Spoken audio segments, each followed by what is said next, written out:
a lot of the people I work with, experience a lot of stress. We all do. And I use an example of, because I know phones and social media is so big, right? It's so big, and mostly everyone has a phone. And I use an example of this client. They couldn't switch off, and I use the example of thinking of your thoughts as like phone tabs, which works really well. And it worked for me as well, because I get really stressed and I have a lot to do in day to day. And basically it's this motion of like thinking of a thought and then swiping it off in your head. So you've got all the thoughts. You basically get all the thoughts out before bed, but then pretending that you're swiping them off. So you're relieving the thought. And it does work, because we're so used to being on our phones. We're so used to swiping off tabs. I used it in the way of thought patterns. And it's basically just thinking of ways, like creative ways of implementing like a client's day-to-day into the therapy room, because it's more likely to resonate because it's what they're used to. Like, we're so used to phone tabs.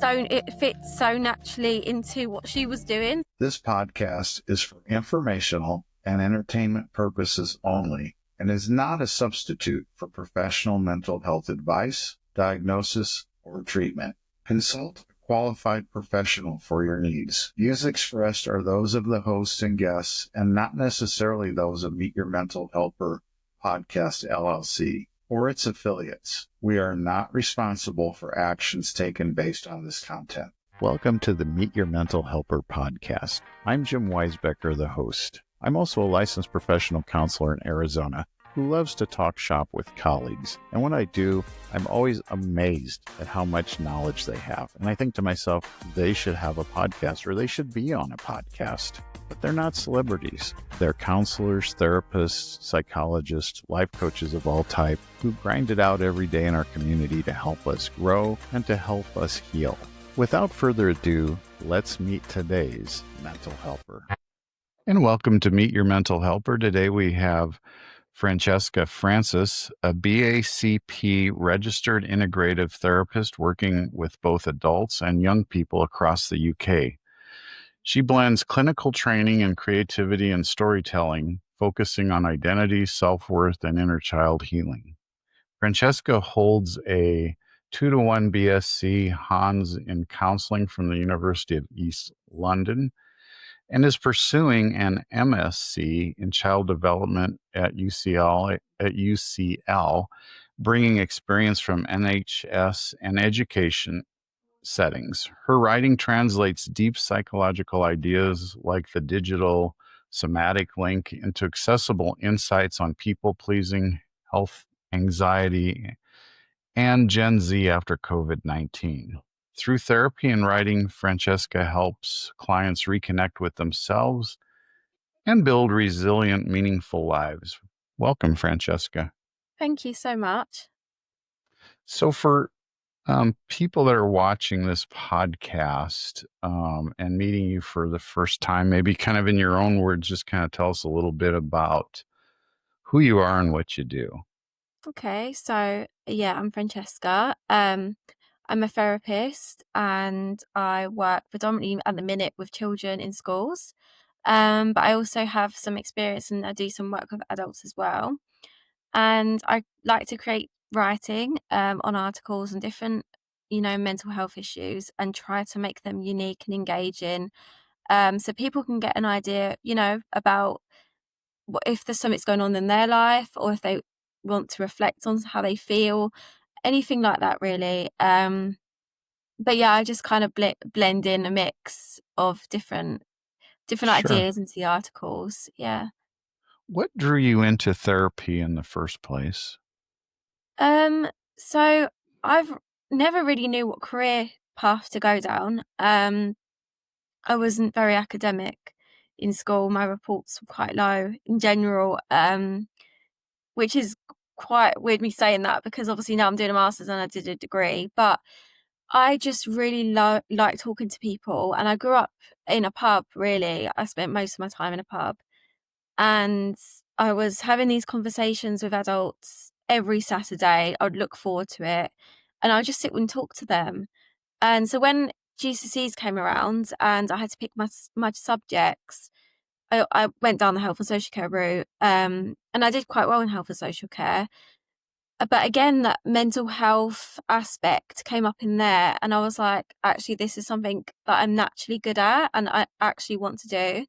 So I took up the degree and did all the placement hours, and I love talking to people and I love working with people, and it just kind of fits. It just is me, basically. Mhm. It's a very natural career, I think. So that's how that happened. Yeah, I can relate to struggling academically, by the way. Mm. I've had my own struggles there. But you mentioned health and social care was kind of your background, your diploma in BSc in counseling. How does that shape your approach now? Um, a lot of it does come back to health and social care. I did a level 3 diploma, and at the time I felt it was very, very good, and I'm so grateful I did it. Obviously, I wouldn't be where I am now. Um, and a lot of it ties into, like, we did modules on mental health, and we did things on policies, and it all links together, basically. Obviously some aspects of it, because health and social care is quite broad, some of it doesn't quite link in with mental health, but a lot of it does, and I really enjoyed it. And I did it at GCSE level, and then I Mhm. did it at almost like an A level, but it was a diploma, level 3 diploma. So yeah. Good. And you're pursuing an MSc in child development. Is that is that a major focus or a new focus now or? So at the minute, I obviously I work with children, work in schools, and Mhm. a lot of the children I see, I wanted to do this MSc because it gives them more of a background into why the children come to me.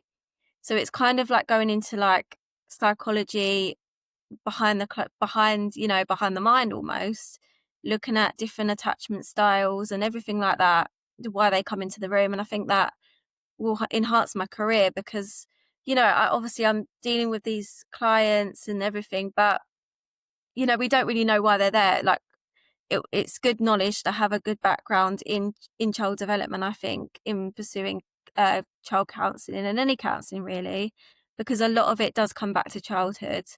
That's why I did an article on in a child in the therapy room, because a lot of it is linked to, our childhood. Not all the time, but a lot of it is. Yeah, I notice I don't do children Mm. therapy, but with my adults, so much of their childhood is kind of where Yeah. um their attachments we kind of look at. That's something I always look at, like, here was your attachment trauma is what 99% of the time it is, but it usually goes back to those formidable years. Mm. So you use integrative therapy in your practice. Can you explain a little bit about what integrative therapy is and how you do that? Yeah, so it's basically covering all the main therapeutic modules, like CBT, existential, um, person centered, and blending them based on the client. So a lot of my work, I would see a client and then I would blend in, like, say for say, person centered and CBT together. It's basically implementing different therapy approaches based on the client's needs. And I do find it works really well, especially for the clients I see. Like, I've seen teachers and I've seen children, and a lot of the time with children, I can't just have one approach because they need different things in the therapy room to help them. And yeah, I'm just really creative with what I use. So for instance, I was running late into a session once, and I was working with children, and Mhm. they take a lot. It takes a lot to work with children. There's a lot. Sometimes they don't want to speak to you. Sometimes they want to play a game. I used this Rory Monster, and I put my own worries in this Rory Monster, and it was literally just a teddy bear with a mouth that zips open, and I put my Rory in it, and I was late today, and the children, they pick up on it, and they basically wrote their own worries. So I like to model how I feel in the room as well, because obviously I'm a person as well, and I think it's good for them to not think that adults don't have any worries or have anything going on in their life. Uh-huh. Um, Obviously not oversharing, but finding the line between being human and, you know, being honest and, working with children creatively. But yeah. Yeah, that's a great approach. I recently had a client ask me how it was possible that I ever had anxiety. Mm. And I said, well, therapists have anxiety too. It's not, and I remember this person was just so surprised. I guess they think we have Mm. all, since we Yeah. do this work, we're perfect, Yeah. perfect with that stuff. So that's really helpful. And you take kind of a holistic, it sounds like a holistic approach to things. Yeah. Would you, is that kind of what you're just describing? Is that the holistic approach? Yeah, most of it. Yeah, it's just basically blending in different therapy approaches into what the client brings, and they every client is different, so it will obviously depends on the client. But I like to use different approaches in my work. hmm Yeah. How about, I know you bring creativity and storytelling into it. How do you do that? In terms of like therapy room in the therapy room, or on like in like articles. Well, it could be both, but let's start with the therapy room. Okay, so um, I'll give an example. A lot of the people I work with, experience a lot of stress. Like we Uh-huh. all do. And I use an example of, because I know phones and social media is so big, right? It's so big, and mostly everyone has a phone. And um, I use an example of this client. They couldn't switch off, and I use the example of thinking of your thoughts as like phone tabs, which works really well, and it works for me as well, because I get really stressed and I have a lot to do in day to day, and basically it's this Uh-huh. motion of like thinking of a thought and then swiping it off in your head, so you've got all the thoughts. You basically get all the thoughts out before bed, but then pretending that you're swiping them off, so you're relieving the thought. And it does work, because we're so used to being on our phones, we're so used to swiping off tabs. I used it in the way of thought patterns, and it's basically just thinking of ways, like creative ways of implementing like a client's day to day into the therapy room, because then it's more likely to resonate, because it's what they're used to. Like, we're so used to phone tabs. Uh-huh. It fits so naturally into what she was doing. So I was like, okay, yeah. Yeah, that's really good. I'm gonna steal that if I can. I'm gonna Yeah. use that one. I use the low battery. I'll often tell somebody Yeah. your nervous system's like your phone. It's flashing low battery right now when somebody's overwhelmed or Yeah. drained, or so I do use that phone metaphor, but Yeah. that's a really good one. Um, what are you? I know you do both adults, young people, children. What would you say is the mix there? Is there a higher percentage that you work with, or? At the minute, it is predominantly in primary schools. I did do a few adolescents online, but Uh-huh. as for now, I'm in primary school. I'm in a primary school, and Gotcha. they range uh from reception, which is like 4 to, I think, 10, 11. Yeah, that's about the age range I work with at the minute. That's a challenging population to work with. Yeah, And definitely. I don't know what it's like in the UK, but here we have a real shortage of people working with that population. Yes. Do you find it's the same there, or? Yeah, I do think I don't know, I don't know the whole insight, but I do think there is a lack of child mental health therapists out there. I'm not sure why that is. I think it is quite difficult going into schools and counselling children. It's quite hard because it's you have to use different ways of working with them. It's so different to working with adults where you sit down and have a conversation.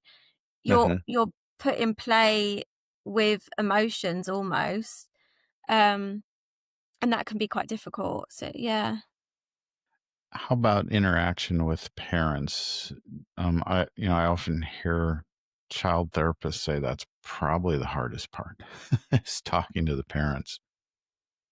Yeah, I think what happens is that obviously with school, you're given an overview of their day every day, and then the therapy comes in, and the parents are so used to having like these chats with the teachers, like this. Yeah, this is your child parents evenings. There's so much that about your child's education that it comes to mental health, and suddenly they're not getting answers, and that can really hit parents' nerves. I mean, I'm a mum, and I can't imagine not knowing what's being said in the therapy room with my child.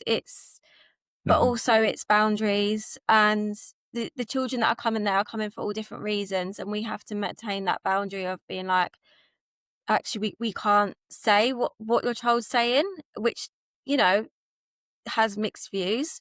Um, so that can be quite difficult. I did do a placement in a school, and yeah, the parents called me up and they wanted to know what their child was saying in the room, and that Mhm. is something I can't discuss, and it's just about maintaining that boundary really.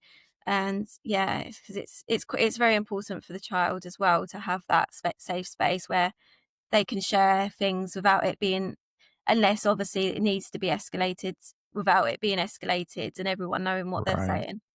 Mhm. Yeah, and I imagine there's parents who are saying, "Hey, why don't you fix them? Get my kid Mm, fixed. Get my child fixed." yeah. Which is always the few times I did it, like in my internship and whatnot, I always found that that was the challenging part is the parents saying, "Here's what's going on. Get my kid right," but yet Mm, they were responsible for a lot of the kids' problems, actually. So that mm, was I always found that challenging to be because it's hard to be brutally honest with a parent and tell them you're a large part of this kid's anxiety. yeah. Do you find yourself dealing with that or? Um, I don't think I have in my work at the minute. I feel like it's something I probably will experience though. Mhm. But not personally. I've heard a lot of that on social media, and but that's something I've not yet came across in my work personally. Gotcha. So, with se- identity, self worth, and anxiety, I know you have an interest in um, the discomfort of anxiety. What are some common signs um, that somebody has a health anxiety, and what do you do early on to work with them? So I think health anxiety kind of comes up quite a lot of like unconsciously. It's it's almost like being on high alert of your body's actions, movements. You might not notice it at first, but if you get a headache and you escalate to, could this be something else? I think social media does play a huge part in health anxiety. For me personally as well, I go on TikTok, for example, and it will have like signs your body is this or signs your body is that, and I think we watch videos, and then it plays on our heads, and we might not even recognize it to begin with, but then it creeps up, and we might, you might get a little twinge in your arm and might not be able to control that fault, so it escalates. I think that's what mainly anxiety is about, is just constantly worrying about your health, or your movement or the sensations in your body and thinking that it's, really serious. A lot of people are very sensitive to that. And I mean, it can go to the point of a disorder, obviously, but um, do you tell people to cut back on social media? Do I know I can scroll and get really depressed really fast Mm. if I'm just randomly scrolling just anything. Of course, algorithms tend to feed you things that, Yeah. and how do you feel about that? I don't say to a client, you need to cut out social media, because I think that is, you know, quite unrealistic, because obviously that, they're going to go home and they're probably going to scroll when, it's giving advice, and that I don't do that advice stuff, because obviously that's not what therapy is, but I do guide them into making suggestions of algorithms. Obviously they're very, like, if you type something in, especially on Google, it's going to come up on your Mhm. feed, and it's gonna be there. So I don't necessarily say you need to cut down on social media, but I do basically give awareness of how social media can influence how you perceive your body's movements and sensations, basically. I did an article recently about health anxiety, because it's actually something I struggle with all the time, and I do think social media does play a part. And I gave the metaphor of, it's like being sitting in tight jeans and wanting to swap them for pajamas, but not being able to. Because for Mhm. me, that is exactly how I feel when I'm going through like an health anxiety spell. It feels like I've got these tight jeans off, tight jeans on. It's so Mhm. uncomfortable, and yeah, it's like you can't take them off. That's how I feel health anxiety is, personally, because it is like, it's so uncomfortable, and it seems so easy to make the swap of being like, actually I've just got a headache, but it can also be very, very hard, and especially with, what we have online. There's so much out there that you can read. Sometimes it can become quite scary. Mhm. And when you can't swap out those genes, Mm. what's your advice in that case? Sometimes you just can't put the pajamas on, right? So Yeah. how do you approach that with? Um, I guess the main thing is just being in. It sounds really simple, but just feeling them jeans. How does it feel? And noticing it, because like I said, a lot of health anxiety, it could become unconscious. Like, it can happen so naturally that you might not even think about it, and spiral. So it's about, you know, being in them jeans, thinking about, what is happening to my body right now? Where is this sensation in my body? And what does it feel like? Yeah, just going over the sensations, and sometimes that almost like grounds you, because you're thinking about it and you're bringing yourself back, rather than spiraling to where it can be, if that makes sense. Totally. Yeah. Yeah, you're taking it by being aware of it, you're kind of taking it outside of yourself rather than just Yeah. feeling it. And that doesn't take it away, but it does give you some control. And I think Yeah. that's what I always try to get across to people too is it's like feeling it on top of you or putting it out here and looking at it. It's two Yeah. different. It's not solved and it's still there and you may not want it, but you have some control over it. Um, what about inner child? I know you do some work with that. Mm. Um, it's one of the things I really find interesting. I do some work with it myself through EFIT, but tell me a little bit about how you integrate inner child into your practice. Okay, so yeah, let's go back to another article I did on the inner child, and it basically speaks. Oh God, sorry. Well, and Francesca, your articles are on your website, correct? Yeah. Okay, and we will link your website to this to the bottom of this podcast. So if you want to see more of Francesca's articles. Find that link and go there. Go ahead. I'm sorry, I didn't mean to cut you off. That's okay. Yeah, it talks about the inner child being in the room with you. And this is basically about acknowledging that inner child in you. It sounds as simple as it is, really. Because a lot of times we don't think about, you know, our inner child. And it plays such a role in our life. It can do it. I mean, I can give an example of when I did like a dance competition, and I grew up and I was very shy. I didn't like dance. And I got on the stage and I literally broke down. My mum had to pull me off. And I went into a drama, separate situation, but I was like 18. I went into a drama exam, and my body remembered that situation. And it's like almost like the seven-year-old person of me took charge, because I was 18, but I was 7 there, because my body remembered, and I was going back to that place of, disaster, basically.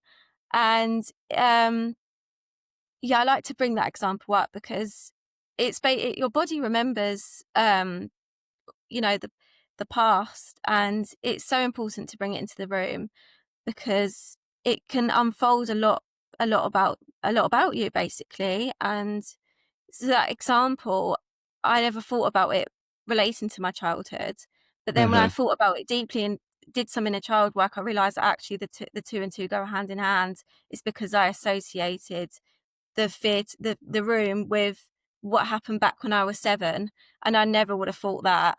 And it's helped because now I go into a room like a speaking role or anything like that, and then I ground myself, and I'm like, actually, I'm 24 going into the room. This happened when I was 7.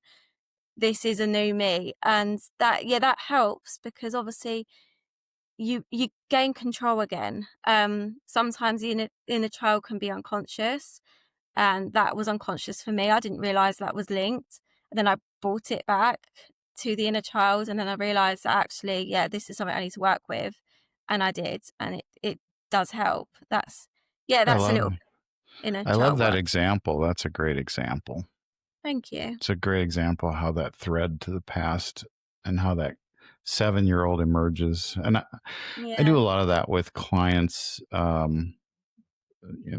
work primarily with trauma, but sometimes you'll have a 70-year-old person say, I'm stupid, or I'm not good at this. And I'll say, how old is that voice that's telling you that? Mm, And they're often like confused, and they go, what are you talking about? I go, listen to that voice. I go, how old is it? And sometimes they'll say, that's my 7-year-old voice, or that's my yeah. 14-year-old voice, or whatnot. But do you find, as you, and I like the grounding part, do you ever address that 7-year-old voice, like give her someplace, that 7-year-old part of you, give her someplace or something else to do?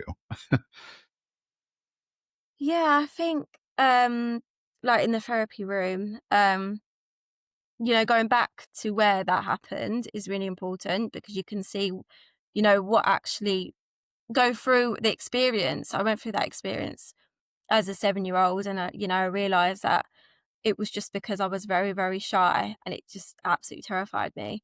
But going back to when, that place of when you was that child and what happened does help, because it brings you back there. And sometimes we leave things, some things haven't been addressed since we've been a child, and we don't actually know why that, we felt that way because we were children. But as adults, we can reflect on it as an adult as well, which I think gives a bit more insight into our behaviors and our patterns. So yeah, I think it's important to go back there and, not always go through the whole experience, but at least touch upon, how we felt and all that different stuff, to go back to where we are in the present, basically. Yeah, that's great. I often do an exercise where I'll have clients tell their younger self, Oh, I've got this in 2025. Adult me's handling it. You can chill out, take it mm, easy. I've got it. It was just kind of the same way, sort of a roundabout way, the same way you're describing it. But until people, you know, listen to that voice or find out where that thread is going back to, it's really eye-opening, I think, and really helpful for healing. Let's talk about something I like to do too, which is writing.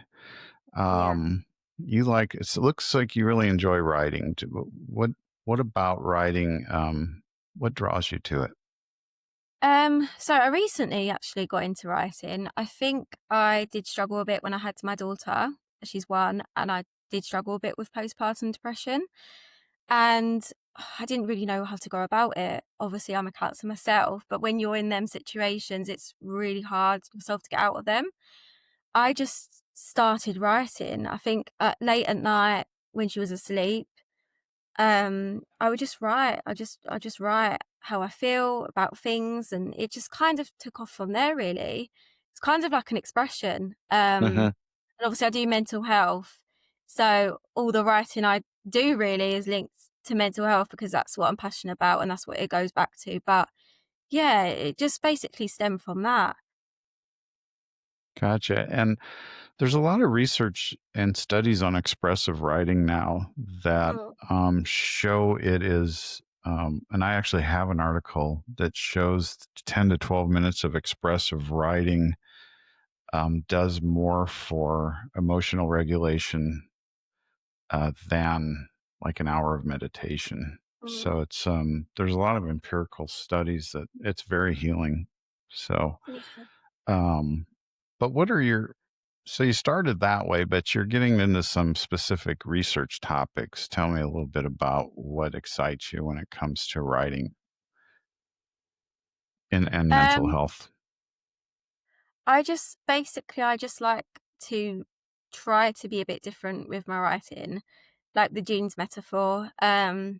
I try and think outside the box and relate it to how I feel about things. Like I said, that's how I felt with health anxiety, and it's something I've had since I was a teenager. And I think bringing yourself into your writing and even being, being yourself in therapy as well is just so important. And that's basically where that came from. Like I really like being myself and just expressing my ideas through things that I live through, things that, I feel as well. Um, but yeah, that's basically what I like to do. I just like to reflect on my experiences and, different things that I think people could benefit from as well. You had an article on people pleasing. Yeah. This is something I notice comes up quite a bit with clients, and they'll usually be the ones to say it. I'm a people pleaser. Yeah. Tell me a little bit more about people pleasing and what that entails. Okay. So again, I wrote the article about people pleasing because people pleasing is something that I experienced all my life. And I used a metaphor of a teddy. And it's basically that we carry this teddy all through our life. And that goes back to childhood. And that goes back to like dealing with conflicts that maybe as a child, we didn't know how to deal with a conflict or we experienced conflicts that were quite difficult, which led to this people pleasing behavior. And the teddy is like the metaphor for it, the people pleasing that carries through different stages of life. And it's about basically setting that teddy down. And I basically reflect on, you don't always have to say no, um, you know, but you don't always have to say yes. And it basically goes back to thinking of what you want and what you prefer rather than just unconsciously just saying yes all the time. Um, which I think as people, like, we naturally try to make people like us because, we want that connection, but what does that connection hold for us? And we're going out all the, if we were invited out for a drink or something and you don't want to go, sometimes we just say yes for the sake of saying yes, just because we don't want to let that person down. And boundaries come into it a lot too, don't they? Yeah, definitely. Yeah. People pleasers are often challenged with boundaries. Would you agree with that? Yeah, definitely. So, what would be a way to for somebody who's dealing with that, what would you recommend something they could do right away that would start to help? Because it's hard for somebody who there's a lot of fear there, right? If I Yeah. don't go out for that drink, I'll never get asked again, or this person won't like me, or there's just a lot of fear, saying no or putting up a boundary. Yeah, I what I like to do as well is imagine I'm the other person.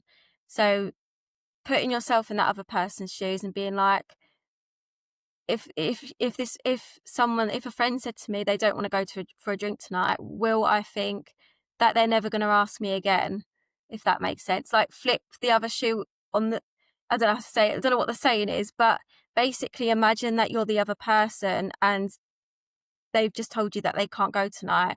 What would your reaction be? Would it be that you're never going to invite them again, or would you be understanding that they have a lot on? Because a lot of the time as people, like, we are aware of other people's situations, but in ourselves we're like, yeah, they're going to hate me, but actually the reality of it is that they'll probably accept it, and they might actually think that you're able to hold, like, be open about it, which is so important as well, like being open with people and being like, actually, I can't do tonight. I've got something on, or it's not for me. Is just as important, or even more important, than constantly saying yes, because it's a reflection of who you are, and it's so important to be true to yourself. And yeah, That's a great way to put it, and definitely you're addressing that the irrational thought that I'll never be asked again, or I'll be hated, or whatever it is. yeah, So it's definitely dealing with. There's a lot of irrational thoughts with that. yeah, For somebody that's been doing it for a while, um, it's definitely hard. It's definitely a yeah, hard transition yeah. for sure. Um, I know you. Are there any articles right now that you're working on? At the minute, I'm trying to think. No, I'm very open about I'm very open about how I work. I just think of an idea on the spot and then write it. Hmm. I did try and plan articles and plan, writing, but my I just can't do it. I just think of an idea and then write it, and it just happens naturally. And I think that's the way I like to keep it, because it just feels more authentic than sitting Sure. down and writing notes and trying to think of an idea.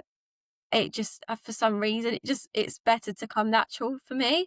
Yeah. Um, but yeah, as I say, I'm quite new to the writing articles and everything else. Like, being on this is like the first podcast I've actually ever done. So, Well, um, that's a great writing creativity needs to be organic. It needs to yeah, just happen.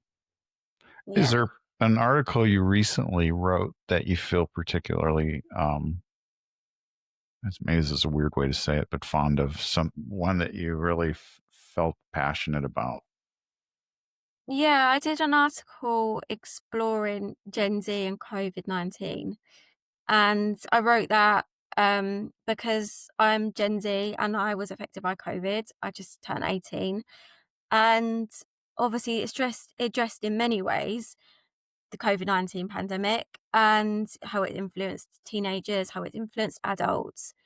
But I was looking more towards how it's influenced us in terms of media, because a lot of things that I remember from the pandemic go back to TikTok, which is really weird. They'll go back to like a song that was popular during the COVID pandemic, and that's how I remember them years. But they were my teenage years. They should have been, you know, going out. I was 18. I was very, very young when everything happened, and the only memories I can actually vividly remember are songs from TikTok.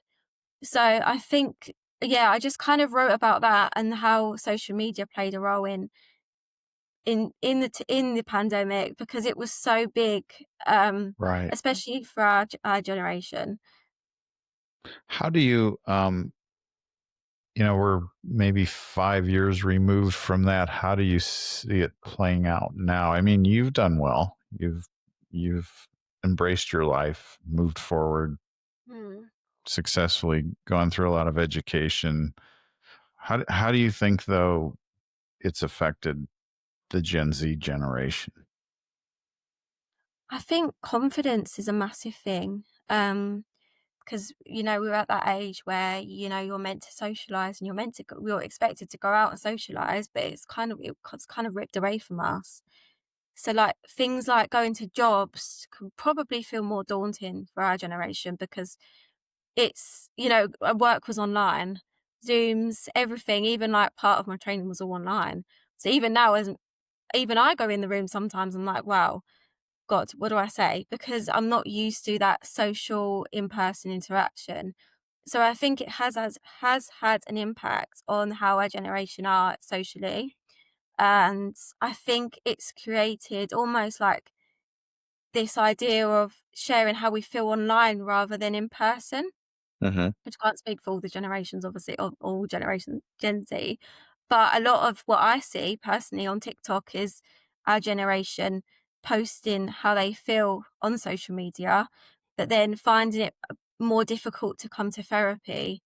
Um, I don't know why that is. I think maybe it could be because of the pandemic. So used to being online and sharing things online that it's so difficult to go back into that room. So yeah, I definitely think socially. Does the UK have virtual therapy? It does, yeah, it does have Okay, that spiritual therapy. gotcha. Um, I did it for a little bit, but coming out of the pandemic, a lot of people wanted it in person, which is understandable. Yeah, I'm not sure how popular it is now, but yeah, we do have it. yeah, and I find sometimes with younger clients, they'll say, "Yeah, I have a good social network," and then I'll find out their entire social network is from gaming or it's all virtual. I mean, so all of their friends are all over the world or wherever, and they kind of commune over a game or over, something like that, which I think was even happening before the pandemic. But um, that in person, and it's not just Gen Z, but I think technology has definitely for the worst kind of separated people from human contact. What do you think? Mhm. Yeah, definitely. Yeah, I do think it's had an impact on our relationships and the way we socialize because it happens especially for our generation. It happened, like I said, in our prime years, basically, when everyone expects you to go out. And my mum's like, she's 60, but when the pandemic happened, she was like, oh, when I was your age, I was doing this and I was doing that, and obviously we didn't have that. So it's really weird to look back and think actually my early years of 20s and late teens was literally scrolling on TikTok. And that's the memories I have of it. And that's being completely honest. Hmm. What do you think? When the example I just gave, like I'll talk to someone and they'll say all of my social network is online. Yeah. What would you recommend to somebody in that situation? Or do you, I don't ever say, well, you need to, be in contact with real human being. Not that they're not real, Yeah. but Yeah. you need that in-person connection. What do you think about that? Or what would you recommend? I do think it's so important for obviously, in-person connection. I think it's important as well to almost like break the cycle of not socializing in person. So just start off small and, you know, build your way up because obviously if you haven't done it in a while, it can feel really daunting. Um, yeah, basically just get an experience talking to people again and building your way up um, on that. Kind of taking small steps. Yeah. What kind of supports do you think make the biggest difference right now with young adults? What would be the best way to um see them get stronger?